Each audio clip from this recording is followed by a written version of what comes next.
বলছে মামা এই যে রাবণের একটা কাহিনী আজকে আমার মনে পড়েছে বলে যায়। মাগো হরে কৃষ্ণ আমার দিকে তাকাবেন মা। বলি যখন রাবণের সাথে যুদ্ধ করে ভগবানের রামচন্দ্র যখন রাবণকে বধ করেছিলেন তখন ভগবানের রামচন্দ্র লক্ষ্মণকে ডেকে ডেকে বলছেন লক্ষ্মণ তুমি চলে যাও রাবণের কাছে আর গিয়ে তুমি রাবণের কাছ থেকে কয়েকটা উপদেশ জেনে আনো। যখন ভগবান বধ করে ফেলেছেন রাবণকে, রাবণ মাটিতে শুয়ে আছে। এবার লক্ষ্মণ মনে মনে ভাবছে দাদা ওই রাবণের মতো একটা অত্যাচারী ব্যভিচারী পাপাচারী মনুষ্যত্বহীন একটা মানুষের কাছে আমি তোমার ভাই হয়ে যাব উপদেশ শেখার জন্য? আমি যেতে পারবো না। তখন ভগবানের রামচন্দ্র বলেছিলেন হ্যাঁ লক্ষ্মণ তুমি এখনো রাবণকে চিনতে পারোনি, কারণ রাবণের মনে যে কোনো পাপ নেই গো। আমার রাবণের মনে পাপ ছিল, যদি পাপ থাকতো তাহলে তো সীতা দেবীকে ওই অশোকে গাছের নিচে রাখতো না, সীতা দেবীকে নিজের পালঙ্কে নিয়ে রাখতো, নিজের গ্রমে নিয়ে রাখতো, নিজের কক্ষে নিয়ে রাখতো। কিন্তু মা তা তো করেনি। তো সীতা দেবীকে যখন হরণ করে নিয়ে এসেছিল তখন রাবণের স্ত্রীর নাম ছিল মন্দোদরী।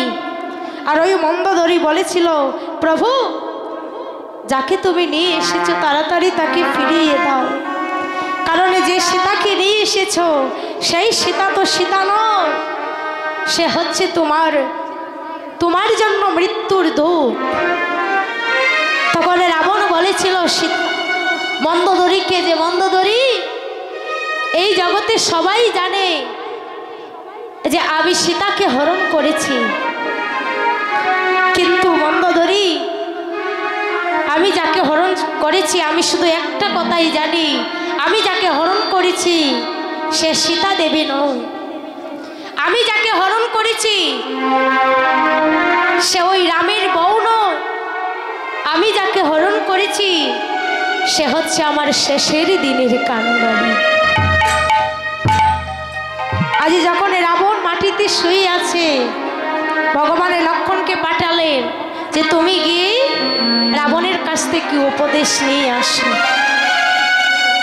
বাবা এই জগতে জানবেন যদি কারো কাছ থেকে কিছু শিখতে হয় তাহলে কখনো মনে অহংকার রাখলে হবে না।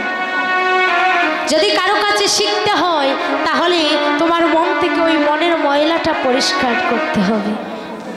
আর লক্ষ্মণ মনে মনে ভাবছে যে আমার ভাইয়ের হাতে ওই রাবণ মারা গিয়েছে, আজকে রাবণের কাছ থেকে আমি কি উপদেশ নেব। আজ লক্ষ্মণ গিয়ে দাঁড়িয়েছে রাবণের মাথার দিকে। আরে যখন রাবণের মাথার দিকে দাঁড়িয়েছে রাবণ একবারে নয়ন মেলে তাকিয়ে আবার নয়ন মুদে ফেলেছে। লক্ষ্মণ গিয়ে বলছে হে রাবণ আমার ভাতা আমার ভাই রামচন্দ্র পাঠিয়েছেন তোমার কাছ থেকে কিছু উপদেশ নেবার জন্য, তুমি আমায় কিছু উপদেশ দান করো। এবার কি করেছে মা রাবণ একবার শুধু তাকিয়েছে, তাকিয়ে আবার নয়ন মুদে দিয়েছে। আর যখন নয়নে মুদ্রিত করে ফেলেছে লক্ষ্মণ কতক্ষণে দাঁড়িয়ে থাকতে থাকতে আবার চলে এসেছে রামের কাছে, এসে বলছে যে দাদা আমি গিয়েছিলাম রাবণের কাছে, কই রাবণ তো আমায় কোনো কিছু বললেন না। তখন ভগবান বলছে আচ্ছা ভাই তুমি বলো তো তুমি গিয়ে রাবণের কোন দিকে দাঁড়িয়েছিলে? লক্ষ্মণ বলছে দাদা আমি যখন ওই রাবণের কাছে গিয়েছিলাম আমি গিয়ে রাবণের মাথার দিকে দাঁড়িয়েছিলাম। তখন রামচন্দ্র বলছেন হেরে ভাই যদি কারো কাছ থেকে কিছু শিখতে হয় তাহলে তার মাথার দিকে নয় তার চরণের দিকে থাকতে হয়। যাও আবার গিয়ে তুমি ওই রাবণের চরণের দিকে তাকিয়ে তুমি চরণ পানে থাকবে, তবেই দেখবে ওই রাবণ তোমায় উপদেশ দেবে। এবার ওই লক্ষ্মণ গিয়ে আবার দাঁড়িয়েছে রাবণের পায়ের দিকে দাঁড়িয়ে বলছে যে হে রাবণ, আমার ভাই শ্রীরামচন্দ্র পাঠিয়েছেন তোমার কাছ থেকে কিছু উপদেশ নেবার জন্য, তুমি আমায় উপদেশ দান করো। এবার ওই রাবণ নয়নে মেলে থাকি আজকে লক্ষণকে বলছে, শোনো লক্ষণ, আমি তো কোনো উপদেশ দিতে পারবো না, কারণ আমার সময় বড় অল্প। তবে তোমায় আমি একটি কথাই বলি, এই একটি কথা তুমি মনের মধ্যে রাখবে। কি কথা? বলে যা কাজ করবে আজকে করবে, কালকের জন্য কোনো কিছু রেখে দিও না। কি বাবা, আমরা যদি বলি আজকে একটু কীর্তনে আসবো, তাহলে বলি এখন সময় হয় না। যদি বলি আমার মতো মেয়েরা, আমার মতো ছেলেরা যারা আছে তাদেরকে যদি বলা হয় যে তোমরা একটু কীর্তনে বসো, বলে কীর্তন শোনার সময় নেই। আমাদের লজ্জার বিষয়। ওই রাবণকে লক্ষণ প্রশ্ন করলেন যে তুমি এমন কথা কেন আমায় বললে? তখন রাবণ বলছে, শোনো, আমি একদিন গিয়েছিলাম স্বর্গে, আর স্বর্গলোকে ভ্রমণ করি আমি চলে গিয়েছিলাম নরক লোকে। আর ওই নরকে গিয়ে দেখি যে হাজার হাজার মানুষ তারা শাস্তি ভোগ করছে। কি করে? কাউকে জ্বালানো হচ্ছে, কাউকে পোড়ানো হচ্ছে। আমি এই কষ্ট দেখে আমি ধর্মরাজ যমকে জিজ্ঞেস করেছিলাম যে তুমি কেন মানুষকে এত কষ্ট দিচ্ছ? তখন ওই ধর্মরাজ বলেছিলে যে শোনো, এই জগৎ মাঝে যারা পাপ কাজ করে তাদেরকে আমি এই নরকে নিয়ে এসে আমি তাদেরকে এই শাস্তি দিই। তখন ওই রাবণ বলছে ধর্মরাজকে, কাকে ধর্মরাজ গায়ে? যে মৃত্যুর দেবতা যমকে। যমকে বলছে, শোনো যমরাজ, শোনো, আজকে থেকে আমি বাড়ি যাবার পরে এই পৃথিবী থেকে স্বর্গ অবধি যতটা সিঁড়ি লাগে আমি সবটা সিঁড়ি বানিয়ে দেব, আর মানুষকে আর আমি কখনো নরকে যেতে দেব না। হরি বল, হরি বল। এবার যখন রাবণ এই কথাটা বলেছে বাবা, এই কথা বলেই যখন রাজ্যে প্রবেশ করেছে, রাজ্যে প্রবেশ করার পরের দিন শূর্পণখা এসে রাবণকে বলেছিল যে দাদা, এই পঞ্চবটি বনের মধ্যে এমন একজন সুন্দরী রমণী আছে যাকে তোমার পাশেই মানায়, আর কারো পাশে মানায় না। আর ওই যেদিন থেকে সীতা দেবীকে হরণ করে নিয়ে এসেছে সেদিন থেকে তার কথা দেওয়া আর রাখতে পারে। তাই ভগবান বলছেন, ওই রাবণ বলছে যা করবে তুমি সময় থাকতে করো বাবা, সময় গেলে চলবে না। আর সেই রাবণের ভাই বিভীষণের একমাত্র পুত্র তরুণীশের আজ যখন রাবণ নিজের পুত্রকে হারিয়ে আজ রাজসিংহাসনে বসে কাঁদছে, তখন ওই 5 বছরের ছেলে তরুণীশেন এসে আজ রাবণকে ডাকছে, বলছে জেঠু, জেঠু তুমি কাঁদছো কেন? বলে বাবা, আমার মতো হতভাগিনী পুত্র এই জগতে সংসারের মাঝে যেন, আমার মতো হতভাগী পিতা যেন এই জগতে সংসারের মাঝে আর কারো না হয়। কেন? বলে যে আমার চোখের সামনে আমি আমার পুত্রকে হারিয়েছি, আজকে আমার সাথে সেনাপতি হয়ে যুদ্ধে যাবার কেউ বেছে নেই। আজকে যখন এই কথা বলছে তরুণীশেন বলছে, জেঠু তুমি কোনো চিন্তা করো না, আমি যাব তোমার সাথে যুদ্ধ করতে। আজ রাবণ বলছে, বাবারে, তোর এই 5ম বছর বয়সে তুই যদি যুদ্ধে যাস, তোর মায়ের একমাত্র পুত্র তুই, আর যদি তোর কিছু হয়ে যায়, বল না বাবা, এই জগতে তোর মাকে মা বলে ডাকার মতো আর কেউ থাকবে না।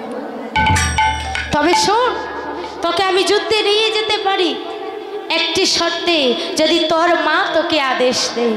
যদি তোর মায়ের আদেশ নিয়ে তুই যুদ্ধে করতে যাস তবেই আমি দেব, আর নইলে দেব না। এবার কি করেছে তরুণীশের, আজ গিয়েছে মায়ের কাছে, গিয়ে বলছে, মা তুমি আমায় যুদ্ধের সাজে সাজিয়ে দাও। আমা আজ তরুণী সেনের মা যখন শুনতে পেল যে তার 5 বছরের ছেলে যুদ্ধে যাবে, আজ তরুণী সেনের মা নয়নে জলে কেঁদে কেঁদে বলছে যে তরুণী রে, তুই যে হচ্ছিস আমার একমাত্র পুত্র, আর তুই যদি যুদ্ধে যাস আর ওই যুদ্ধে গিয়ে যদি তোর কোনো কিছু হয়ে যায় বাবা, তাহলে এই জগতে আমায় মা বলে কেউ আরে ডাকে না। এই জগতে যারা নারী কুলে জন্ম নিয়ে মা ডাক শুনতে না পায়, তার মতো কপাল পোড়া কেউ থাকে না। আরে তরুণী, তোকে যে আমি সাজিয়ে দেব বাবা, আমি মা হই কেমন করে তোকে সাজিয়ে দেব, আমি সাজাতে পারবো না। আরে যখন বলছে আমি সাজাতে পারবো না, তরুণী সেন বলছে মা তুমি যখন আমাকে সাজাতেই পারবে না, তাহলে আমি তোমায় কথা দিলাম যতক্ষণ পর্যন্ত আমার এই দেহে প্রাণ আছে আমি আর কোনোদিন তোমায় মা বলে ডাকবো না। আমা তরুণী সেনের মা আজ মনে মনে ভাবছে তাই তো রে, আমার ছেলে তো অধর্ম কাজে যাচ্ছে না, আমার ছেলে ধর্ম কাজে যাচ্ছে। আমার ছেলে যদি আজ যুদ্ধে গিয়ে প্রাণ ত্যাগ করে, তবু আমার ছেলের এই প্রাণটা আমার ভগবানের চরণে যাবে, আমি আর আমার পুত্রকে কোলে রাখব না। তাই আজ তরুণী সেনের মা কি করছে গো, যুদ্ধের সাজে না সাজিয়ে আজকে বৈষ্ণবের বেশ ধারণ করিয়েছে। কি করি, তার সর্বঙ্গে আজ রাম নাম লিখে দিচ্ছে মা। বলছে ওই রাম নাম লেখা থাকলে আমার পুত্রের অঙ্গে যদি ব্রহ্মাস্ত্র নিক্ষেপ করে তবু আমার পুত্র মারা যাবে না। আর প্রত্যেকটি অঙ্গে যখন রাম নামে লিখে দিচ্ছে, আরে রাম নাম লিখতে লিখতে আজ তরুণী সেনের গলায় রাম লিখতে ভুলে গিয়েছে।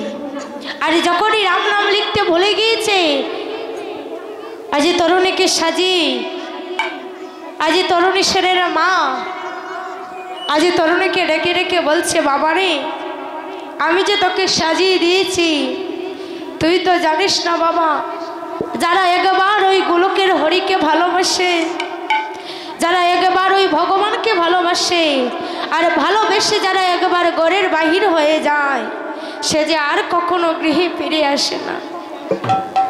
তরুণী রে, তাই আমি তোকে জন্মের মতো সাজিয়ে দিলাম, আমি সর্ব অঙ্গে আজ রামে নাম লিখে দিলাম বাবা। তুই যখন আজকে যুদ্ধে যাবি, শোন ওই রামকে কখনো সাধারণ ভাবিস না রে, ওই রাম যে গোলকের হরি, আজ রাম অবতারে এই পৃথিবীতে এসেছে বাবা। তুই যখন যুদ্ধ করতে যাবি, গিয়ে আগে ওই রামের চরণে প্রণাম করিস, গিয়ে তুই ওই রামের চরণে প্রণাম করিস, প্রণাম করে তারপরে যুদ্ধ করিস। আরে কি করছে, আজ তরুণী সেনকে ডেকে ডেকে বলছে তরুণী সেনের মা যে বাবারে, তুই যে জন্মের মতো চলে যাচ্ছিস, তুই একটি বার শুধু আমায় মা বলে ডাক, আমি তোর মুখে মা ডাক শুনে আমার এই তাপিতে প্রাণটা আমি জোড়াই। আজ তরুণী সেনের মায়ের চরণে প্রণাম করে আজ তরুণী সেন ছুটে চলেছে মা যুদ্ধ করতে। আর যেই যুদ্ধ করতে গিয়েছে, এবার রামের সম্মুখে দাঁড়িয়ে আজ ডাকছে যে কোথায় রাম লক্ষ্মণ, তোমরা আসো, তোমাদের সাথে আজ আমরা যুদ্ধ করব, আমি যুদ্ধ করব। আজ ভগবানের রামচন্দ্র তাকিয়ে দেখলেন যে একটা 5 বছরের ছেলে এসেছে যুদ্ধ করতে। আর যখন ভগবান রামচন্দ্র ওই ছেলেকে দেখতে পেয়েছেন, আজ বলছে বিভীষণকে ডেকে, বিভীষণ সে দেখো তো ওই পুত্রকে কি তুমি চেনো? বিভীষণে তাকিয়ে দেখছে যে তার একমাত্র পুত্র আজ যুদ্ধভূমিতে এসেছে। বিভীষণ মনে মনে ভাবছে নিজের স্ত্রীকে, বলছে হ্যাঁ রে, তুই কি করে আমার পুত্রকে আজ এই যুদ্ধভূমিতে পাঠালি? তবে শোন, আজ মনে মনে ভাবছে আজকে যদি আমার পুত্রকে পুত্র বলে পরিচয় দেই, তাহলে ভগবান আমার বধ করবে না। তাই তিনি কি করলেন, আজ বিভীষণ ভগবান রামচন্দ্রকে বলছে প্রভু আমি ওই পুত্রকে চিনি না। আর যখন বলছে আমি ওই পুত্রকে চিনি না, আজ রাম এবং তরুণী সেন দুজনে মিলে যুদ্ধ করছে।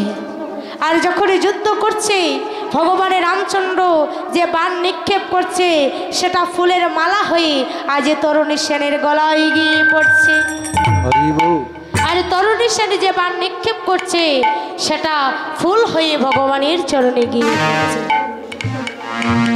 এমনি ভাবে যখন যুদ্ধ করছে কেউ কাউকে পরাজিত করতে পারছে না, তখন আবার বিভীষণকে ডেকে বলছে, বিভীষণ বলো না কি করলে আমি ওই পুত্রকে বধ করতে পারি।